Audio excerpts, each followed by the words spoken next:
11 Kabupaten Buton, Provinsi Sulawesi Tenggara. Video kali ini adalah tugas demonstrasi kontekstual modul 2.3 tentang coaching untuk supervisi akademik. Selamat menyaksikan.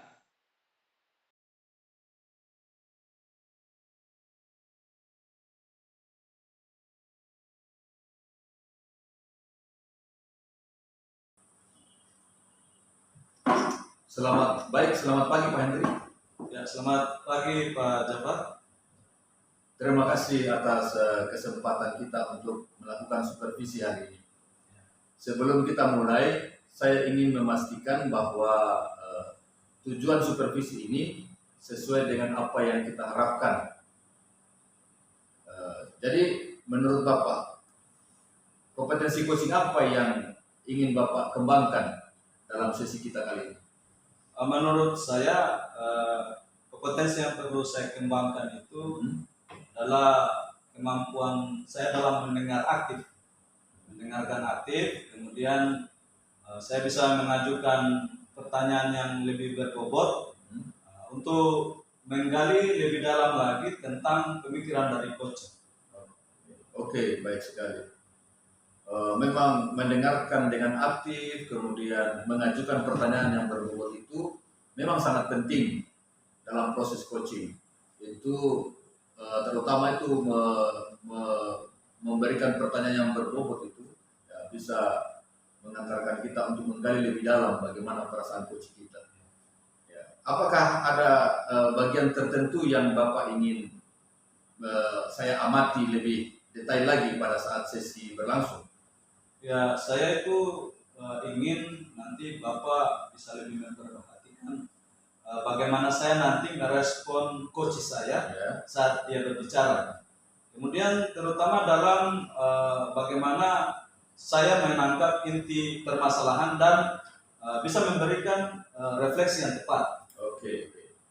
Ya, baik, nanti pada saat sesi itu berlangsung saya akan fokus pada aspek tersebut. Kemudian berdasarkan pengalaman Bapak, bagaimana penilaian Bapak terhadap kemampuan yang akan kita kembangkan ini? Apakah ada tantangan tertentu yang Bapak rasakan? Sejauh ini saya merasa sudah cukup baik. Ya.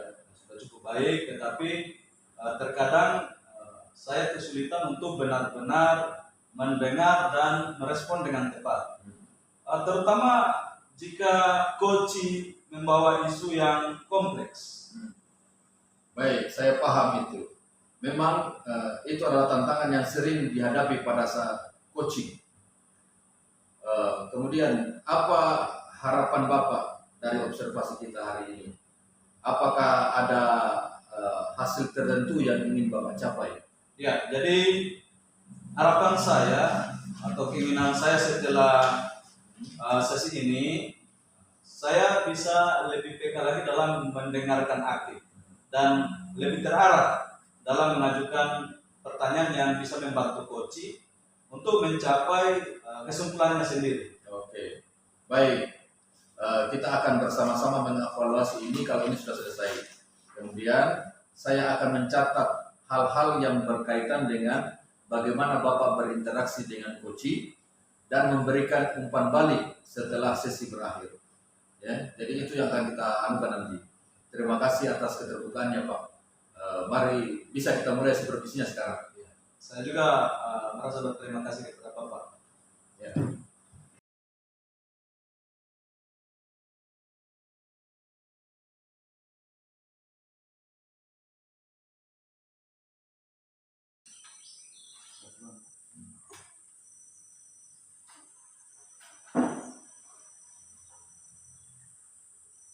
Assalamualaikum, selamat pagi Pak Biudi. Terima kasih telah meluangkan waktu Bapak untuk sesi coaching kita kali ini. Sebelum kita mulai, apakah ada topik atau hal tertentu yang ingin Bapak bahas hari ini? Atau mungkin terkait dengan target pribadi yang ingin dicapai? Selamat pagi juga Pak, terima kasih. Saya ingin mendiskusikan bagaimana saya bisa meningkatkan keterampilan dalam manajemen waktu.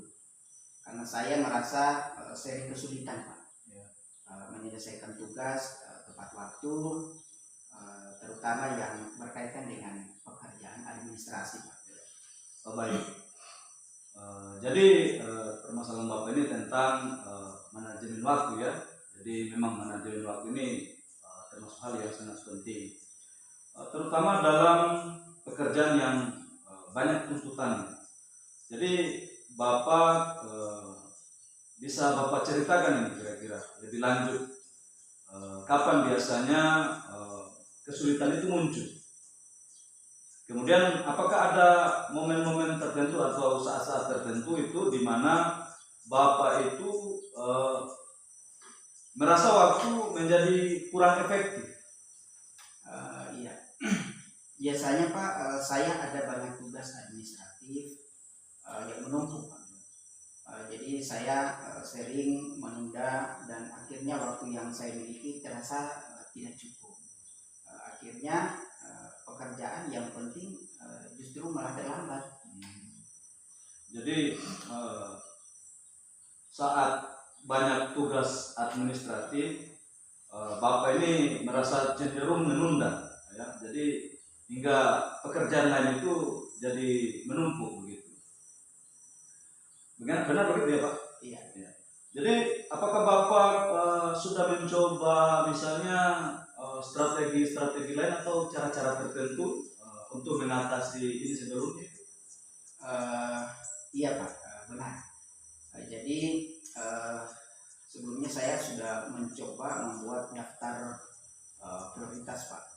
Tapi lagi-lagi seringkali tidak disiplin dalam mengikuti daftar tersebut karena muncul pekerjaan lain yang kadang-kadang itu mendesak. Ya Pak, saya rasa ini sangat menarik. Jadi dalam hal ini Bapak sudah berusaha untuk coba membuat daftar prioritas yang menjadi fokus Bapak itu nanti. Namun di sini saya melihat masih ada kesulitan yang muncul ketika ada pekerjaan yang mendadak. Gitu. Kemudian Pak, jika kita melihat dari sudut pandang yang lebih luas lagi, kira-kira menurut Bapak ini apa yang bisa menjadi kunci, ya, yang bisa menjadi kunci untuk menjaga agar daftar prioritas yang sudah Bapak tetapkan itu bisa tetap berjalan, meskipun memang di satu sisi ada pekerjaan yang tiba-tiba atau mendadak begitu. Ya. Jadi mungkin saya perlu lebih tegas lagi Pak terkait dengan waktu, kemudian terkait pada diri saya sendiri dalam menjalankan rencana yang sudah saya buat. Dan mungkin saya belajar untuk lebih fleksibel lagi dalam menyesuaikan tugas-tugas mendadak tanpa harus mengorbankan yang prioritas utama. Saya rasa ini memang ide yang sangat bagus ya. Jadi dengan menjadi lebih tegas pada diri sendiri dan belajar untuk fleksibel. Jika Bapak bayangkan ini, kira-kira penerapan ini dalam keseharian, langkah pertama apa? Langkah pertama apa yang bisa Bapak ambil untuk bisa nanti Bapak mulai menerapkannya? Kalau menurut saya langkah pertama yang harus saya lakukan mungkin saya harus mulai meninjau ulang jadwal harian yang saya tiap pagi, kemudian fokus pada 3 tugas utama yang harus saya selesaikan apapun yang terjadi, mungkin begitu. Wah, saya rasa ini hebat sekali ya. Jadi nanti Bapak akan meninjau ulang jadwal dan komitmen Bapak pada 3 tugas utama. Jadi di sini tugas utama terdengar seperti langkah yang realistis. Kira-kira bagaimana nih perasaan Bapak terhadap rencana ini? Dan apakah ada hal lain ada hal lain yang mungkin bisa menjadi tantangan bagi Bapak dalam menerapkannya. Iya, jadi saya merasa ini langkah yang sudah tepat, namun mungkin tantangannya adalah ketika ada permintaan mendadak dari atasan, kemudian saya perlu belajar untuk menolak hal-hal yang tidak terlalu mendesak. Betul sekali Pak. Saya dalam hal ini setuju dengan pendapat dan pandangan Bapak. Jadi belajar menolak permintaan yang tidak terlalu mendesak itu bisa sangat membantu. Kemudian bagaimana nih Pak? Kira-kira ketika Bapak merasa bisa melatih kemampuan tersebut dalam situasi sehari-hari. Saya pikir insya Allah bisa saya mulai dengan mengidentifikasi mana pekerjaan yang benar-benar mendesak, kemudian mana yang bisa ditunda. Saya juga bisa mencoba berkomunikasi lebih baik dengan atasan tentang prioritas saya. Oke. Jadi langkah-langkah ini bagi saya ini terdengar sangat efektif ya. Jadi nanti Bapak sudah punya rencana untuk meninjau ulang jadwal harian. Ya, jadi Bapak ada rencana untuk melihat kembali jadwal harian Bapak. Kemudian Bapak juga akan fokus pada 3 tugas utama Bapak. Kemudian Bapak juga akan memulai berkomunikasi lebih baik dengan atasan terkait masalah prioritas. Nah, kira-kira ini bagaimana menurut Bapak ini ketika melihat dampak dari perubahan ini dalam jangka panjang nantinya? Baik, saya rasa jika saya bisa berkomitmen, ini akan membantu saya untuk menyelesaikan tugas tepat waktu, kemudian membuat pekerjaan saya lebih terorganisir lagi. Saya rasa ini sangat bagus sekali ya, sangat bagus, sangat baik dari apa yang Bapak harapkan ini. Jadi terima kasih atas keterbukaan Bapak pada sesi coaching kita kali ini. Saya harap semoga rencana Bapak ini bisa segera diterapkan dan bisa membawa dampak perubahan yang positif dalam manajemen waktu Bapak. Jadi kita bisa bertemu lagi untuk mengevaluasi nanti hasil sesi coaching setelah Bapak menerapkan rencana Bapak tadi ya. Oke, baik Pak, terima kasih atas komunikasi dan solusinya yang sudah diberikan kepada saya Pak.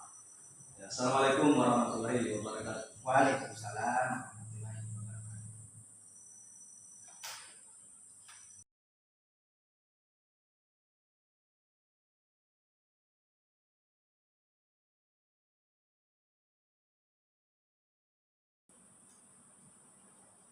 Selamat siang Pak Henry. Selamat siang Pak. Terima kasih atas waktu yang telah disediakan untuk supervisi kita kali ini. Bagaimana jalannya supervisi tadi? Lancar? Alhamdulillah lancar. Oke, sekarang mari kita refleksikan Ya, baik. apa yang sudah dilakukan tadi ya. Ya. Oke. Bagaimana perasaan Bapak setelah melakukan sesi coaching tadi itu? Saya merasa sesi coaching tadi berjalan cukup baik. Kemudian saya merasa ada beberapa hal yang mungkin perlu saya tingkatkan, terutama dalam mendengarkan aktif. Baik, saya senang sekali mendengar refleksi awal dari Bapak. Menurut Bapak, bagaimana performa Bapak dalam hal kompetensi coaching? Seperti misalnya mendengarkan aktif dan mengajukan pertanyaan yang berbobot. Saya merasa sudah mendengarkan coach dengan baik, tetapi mungkin saya kurang dalam mendalami ketika coach menyampaikan tantangan yang dihadapinya. Mungkin dalam hal ini saya kurang mendalami sehingga pertanyaan yang saya ajukan juga mungkin belum sepenuhnya mendalam. Oke, Ya, menarik sekali Pak. Jadi Bapak merasa sudah ada ruang untuk menggali lebih dalam dengan pertanyaan. Apakah ada momen-momen tertentu pada saat sesi tadi itu yang membuat Bapak merasa demikian? Ya, saya rasa ada.